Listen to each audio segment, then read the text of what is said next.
Hi, I'm Don Smith. I am now in my second year of being a board member for the Heritage Harbour Master Association. It's referred to as Heritage Harbour, which I believe was just the logo. You can see the lighthouse as you come in off of 64, and that greets all the residents when they come in. As you further go down that street, you'll see the actual lighthouse. We received a grant, and I received that through meeting Charles Reith. And the grant was for plantings, aquatic plantings, 3,000 of them, in the pond that is closest to the manatee. And the purpose of the plantings were to take the nitrogen out of the water before it goes into the Manatee River, causing red tide. As a result of that relationship with Charles Reith, we were fortunate enough to become aware of his project about 10 miles away, which was another microforest. I'm Charles Reith, and I'm the project director for the microforests. I am an ecologist and have had the pleasure of working in many different aspects of environmental science. A microforest is a very dense planting of all native species, many different native species, in a small area, as small as 2/10 of an acre, which is about the size of a baseball diamond, or really no larger than 0.6 or 0.7 acres, which is the size of a whole baseball field. So it's a small, fast-growing forest. So the whole microforest concept arose through the mind of a brilliant Japanese botanist named Akira Miyawaki. He said, if we plant species really close to each other, different types of trees and shrubs very close to each other, they will experience shade stress. They will sense biologically or hormonally that they need to grow fast or else they'll get shaded out. So Miyawaki's extraordinarily dense planting strategy stimulates trees through shade competition to grow so fast. We often say that a Miyawaki microforest turns into a 100-year forest in just 10 years of growing. The key term is high performance. Microforests grow really fast. And because they grow fast, they deliver the benefits of forests, of a growing forest, in a very high performance or powerful way. The biggest benefit is intercepting water and preventing flooding and coastal pollution by stormwater carrying off pollutants. If you have a super fast growing forest transpiring all that water to the atmosphere, then you're deriving a real benefit. The same thing goes with the carbon capture against climate change and providing wildlife habitat. Our forests are almost like thickets. They're deep, dense, and shady. And people say, and I've seen it with my own eyes, the number of bird species and other critters that are attracted into that forest are extraordinary because it is such a dense, vigorous, and inviting habitat. I think the primary benefits are that it gives us oxygen. It also provides a habitat for wildlife, and it purifies our water. The microforest also gives off a cooling effect, and it was amazing. A week after we did the planting, I went down, and the number of tiny birds that are flitting from tree to tree was just heartwarming. So the collaboration for the microforest at Heritage Harbour began with a wonderful collaboration several years ago between Florida Veterans for Common Sense, Solutions to Avoid Red Tide, and the Rotary Club of Sarasota Bay. All of those are nonprofits with a common environmental mission, and they came together and planted microforests at 4 different locations. And we brought all these resources to bear with a fabulous result at Heritage Harbour. My name is Gene Jones, and I'm the president of Florida Veterans for Common Sense. And my job is to help coordinate the many projects that our group does. I was involved with the project working with Dr. Charles Reith, and Charles and I met with the Heritage Harbour Homeowners Association, and we presented the information about the microforest. They were already sold on it. We really didn't have to sell them. They knew what it was. We saw these articles about the microforest, and we knew that trees sequester carbon, and one of the main drivers of climate change is carbon in the atmosphere, and trees are one of the best things that we can do to take carbon out of the atmosphere and sequester it in the soil.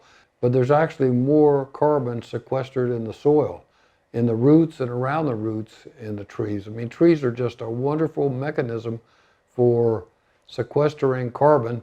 One of the pleasant surprises about these microforest projects is the positive impact that it's had on the veteran community from what I've observed. And those veterans really benefit from these microforests. For one thing, it's a good reason for them to get outside and do something productive. And it makes them feel better.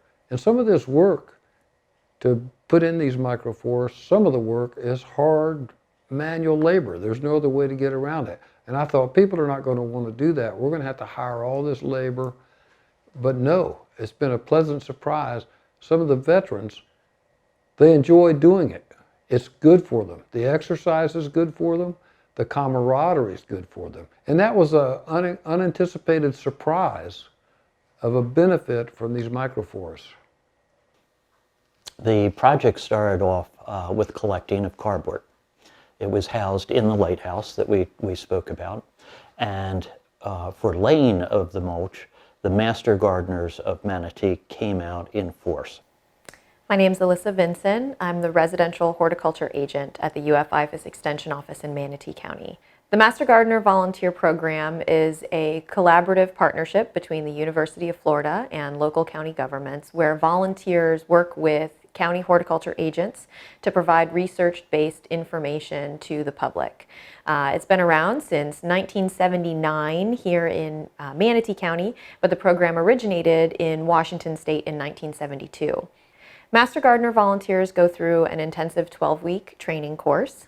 They apply to become a volunteer, and then the local county extension office provides training. The training includes everything from botany, entomology, soil science, integrated pest management. Here in Florida, we specifically train people in Florida-friendly landscaping principles. And so we work a lot on these different skills so that the volunteers can go out into the community and they can provide good solutions for people's lives and landscapes. My name is Lonnie Reddy. I'm a Master Gardener volunteer in Manatee County. Challenges at Heritage Harbour were actually very few. It was well planned. It was well thought out. The location was perfect. And I think that one of the things that made Heritage Harbour go so smoothly was that was either the 5th or 6th microforest that had been done. Well, cardboarding is a very important part of microforesting. We use it to form the base of the mulch bed that creates the forest floor. And it was very exciting to us when the Rotary Club, our district of Rotary, called me and said, hey, we are bringing tons of cardboard boxes of supplies down south of Sarasota to deliver relief to people in the hurricane affected areas, people after Hurricane Ian who needed everything from toilet paper to food supplies. So they said, can you use our cardboard when we're done? And I said, that's heaven sent for me, because when you sheet mulch, the best cardboard you can get is big broken down boxes. So they arrived on mulching day with a big trailer behind a pickup truck full of all this perfectly broken down sheet mulch cardboard and hens to help lay it. And wow, I just said, how cool is this? Taking cardboard that packaged relief supplies for Hurricane Ian folks, for people affected by that, and now giving it a permanent life, a valuable life, as the cardboard element in our sheet mulch for this microforest. the master gardeners of Manatee came out in force. It was an entire day of laying it, staking it down. The purpose of that was to better prepare the soil for when we dug the holes and put all the plants and shrubs and things like that in. Now that you mentioned cardboard, that was actually one of the biggest challenges at Heritage Harbour, was assembling the amount of cardboard. And I don't think that anybody realizes how much cardboard it actually takes to properly cardboard for a microforest, a half an acre. And that was an effort by Rotary to secure enough cardboard. Master Gardener volunteers were going around to various locations and begging for cardboard. My name is Zach Zildjian, and I am an ecological landscaper. I specialize in native and edible landscaping, and I've been working with SURF, Suncoast Urban Reforesters, to manage their microforest projects, and have been the lead organizer in the implementation of the plantings. So at Heritage Harbour, we recently got in touch with a company called Veranza, who has worked with us and was really willing to help us out. And so they donated all the mulch for us. We just had to pay a delivery fee. But they have different types of mulch. They have like yard waste mulch that was just a mixture of palms and leaves and wood as well. And then they had like a purely just like big chunk wood mulch. And that's originally what we wanted, was just the wood mulch, but the first couple loads we got was the yard waste mulch, which wasn't bad actually, because it locks up onto itself, so it really created a barrier that like helped suppress the weeds. Although it is harder to work with, it's harder to spread out and move ourselves. To get trucks in there to drop mulch, that was one of the main concerns, was whether the big semi-trucks were going to be able to drive into the site and dump and not get stuck. So that's one of the big concerns that we always, need to be aware of. And then other than that, it was just getting the site prepped, like getting a machine out there and having the labor to spread all the mulch, and then giving ourselves like about a month to let the whole site sit before we go in and start drilling holes. Well, when the mulch arrived on a pretty windy day, from what I recall, and so it was a bit of a challenge to lay the cardboard down and quickly get the mulch on top of it before the cardboard started to blow away. The mulch arrives by the dump truck load and is distributed into a large pile in the middle of the microforest area, and then is spread out individually by wheelbarrow load at a time. So it was a long, good workout day. Fortunately for us volunteers who were moving mulch via wheelbarrow, the decision was made to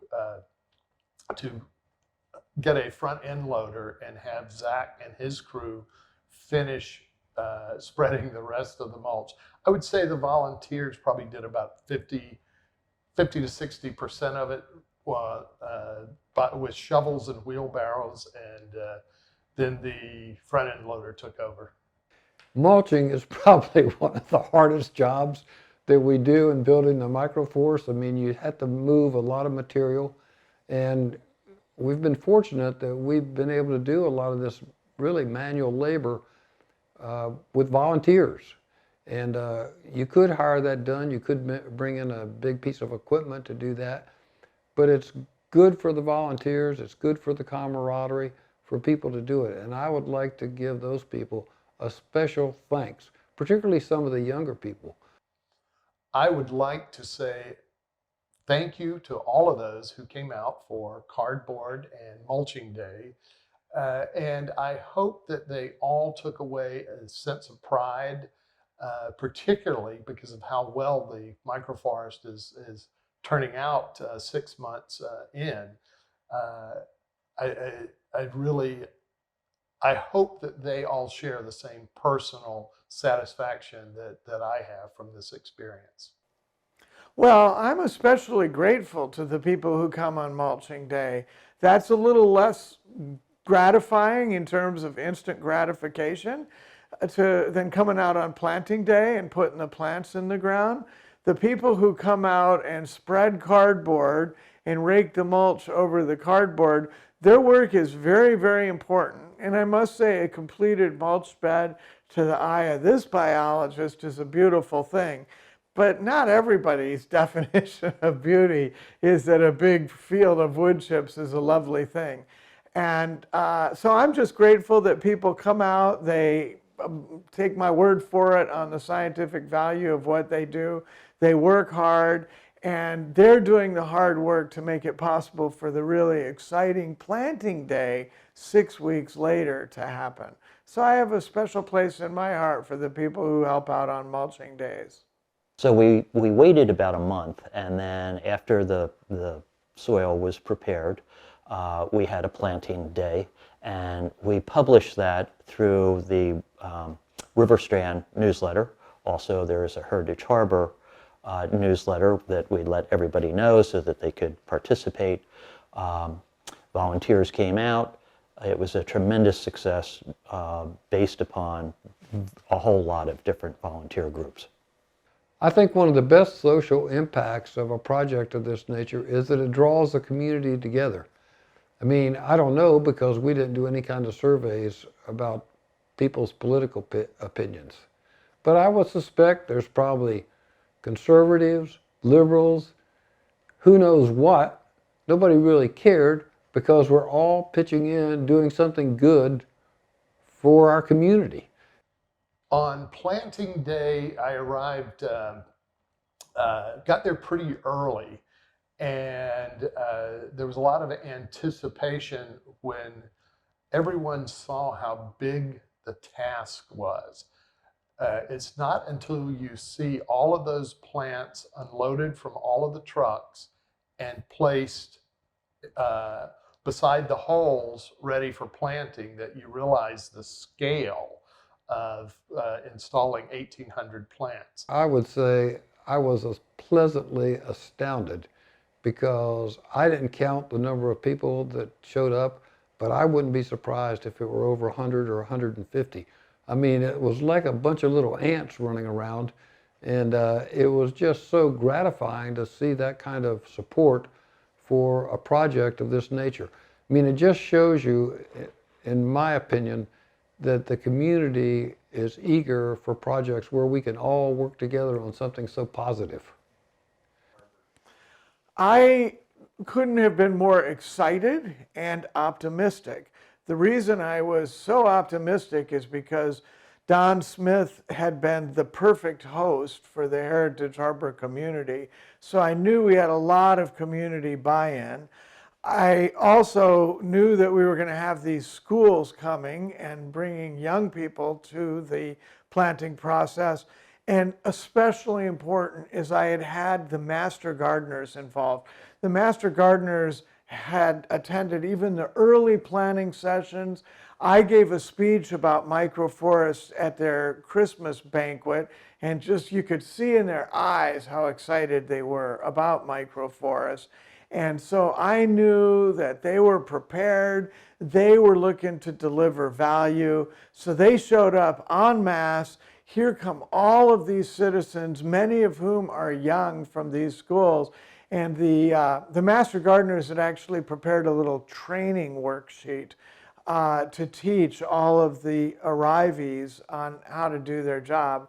And then finally, Zach, who is the hands-on guy on the microforest, Zach has gained experience like the rest of us, and he has greater confidence and knowledge.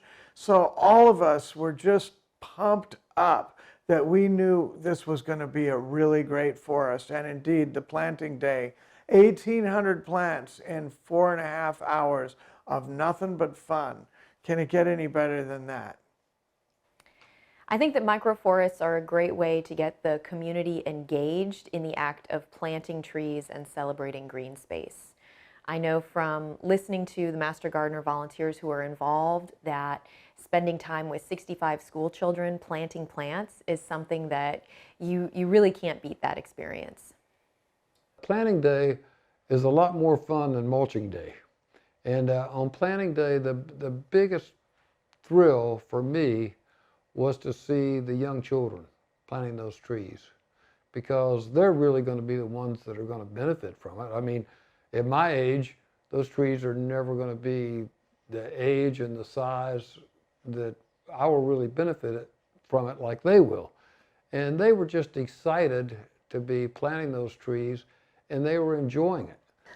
Yeah, it was super inspiring to see all the kids out there and just thinking about what they were getting out of it, getting their hands in the dirt. I feel like that's not really super common these days for kids to be like planting and playing outside like they used to be, decades ago. So I think that was just really special to give them an opportunity to not only like just have their hands in the soil, which itself I think is beneficial and therapeutic. We need more kids to be doing that type of thing, and I think that it's really important for kids to learn how to plant and learn about plants, because we can't live without them. Planting Day was a great success because of the turnout we had from a couple different schools that came out, specifically the Mangrove School and a school that I've been working with to plant a food forest on their property, Newgate.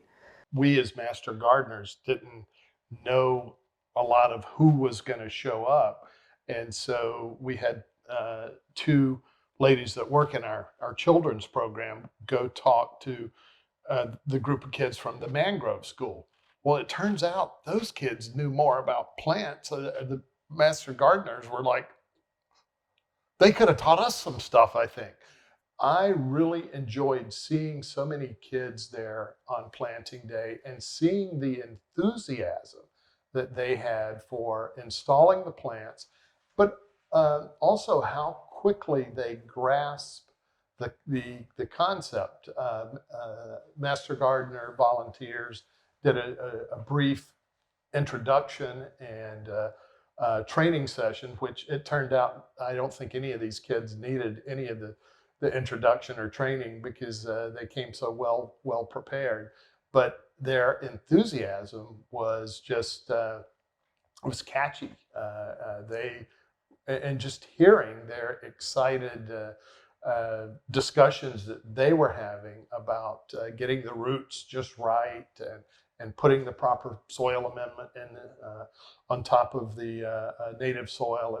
It was really encouraging that so many young people got it. I was also doing a wheelbarrow. I was running soil amendment back and forth. I know that the gentleman that was also doing the wheelbarrow is actually a parent of one of the kids. He had brought his kid there to drop him off, and ended up staying, and helping it. And he was a huge help because he was 25 years younger than I am. Well, my action was the same thing that they were giving us, a big thumbs up. I mean, the kids, when you just see kids smiling and having fun and learning something and enjoy learning, I mean, that is so gratifying and reassuring. We're all worried about the next generation, but when you see these kids that are doing something so productive like this, you know that all is not lost for sure. We had several large groups that made Planting Day a major success. Among them were the students at Ringling, the Sarah Bay Rotary Club, Solutions to Avoid Red Tide. We also had Food Forest Designs. Now, none of this would have been possible without financial contributions. And the three major contributors were First Climate Bank, Florida Veterans for Common Sense, and Verasa, which is a company that donated all of the mulch. We had a whole lot of schools there and small children, including the Mangrove School, the Newgate Montessori School.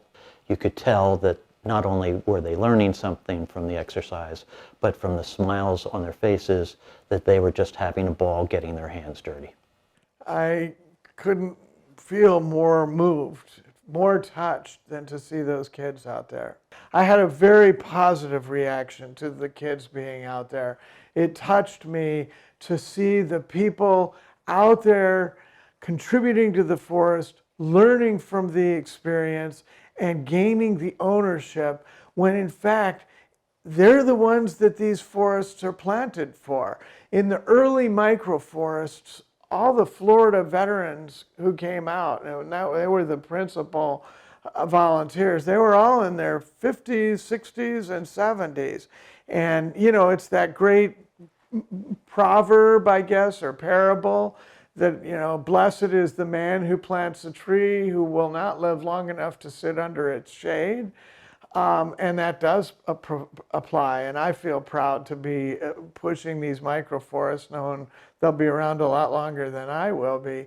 But seeing the kids be there and knowing that that's going to be a big forest someday, and they're going to bring their kids and say, you know, I barely remember it, but Mom and Dad told me that when I was in the 4th grade, I came out and planted this forest, and you be sure and tell your kids the same thing.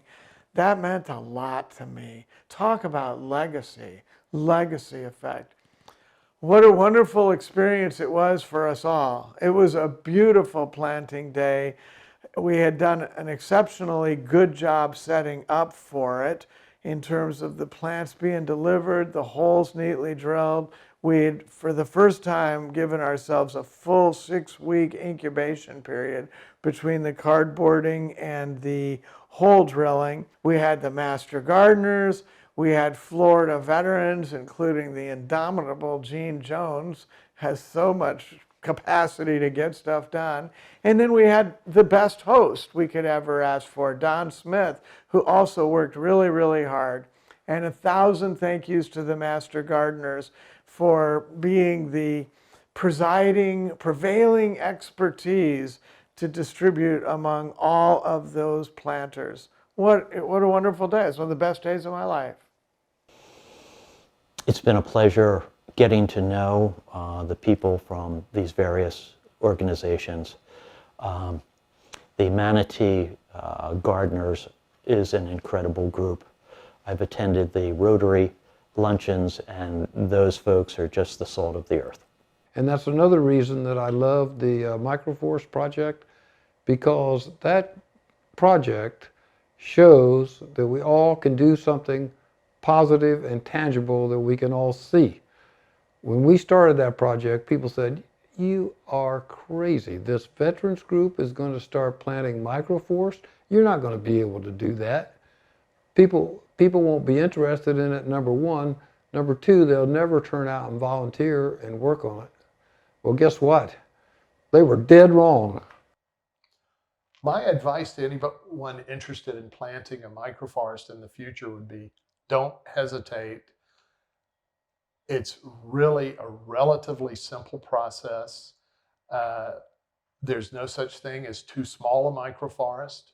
If you've got a 1/4 acre, even smaller, but a 1/4 acre can make an incredible impact.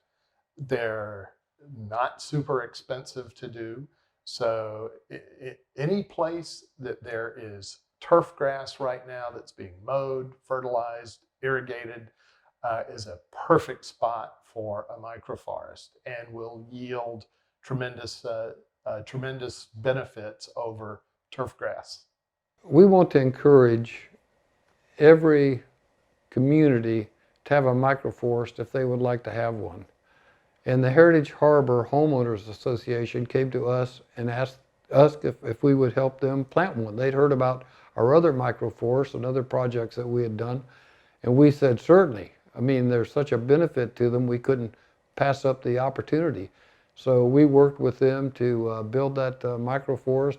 And I must say, I'll brag a little bit, out of all the microforests that we've done, I would say that it turned out to be the best one. It is really going to be spectacular in a few years. In 25 years, I think it'll be very interesting to see how the site looks. There's really no telling how dense it will be or how big the trees will be. I have a feeling that some of those trees that were already on site were about 25 years old, so I think that a lot of the trees that we planted as, 2 feet will be upwards of 40, 50 feet, and it'll just be, it'll be a pretty established forest. It'll be really cool. I would just like to say that this project has been very fulfilling for me as a person, and I believe also fulfilling for our group as a person and the communities that we've worked with.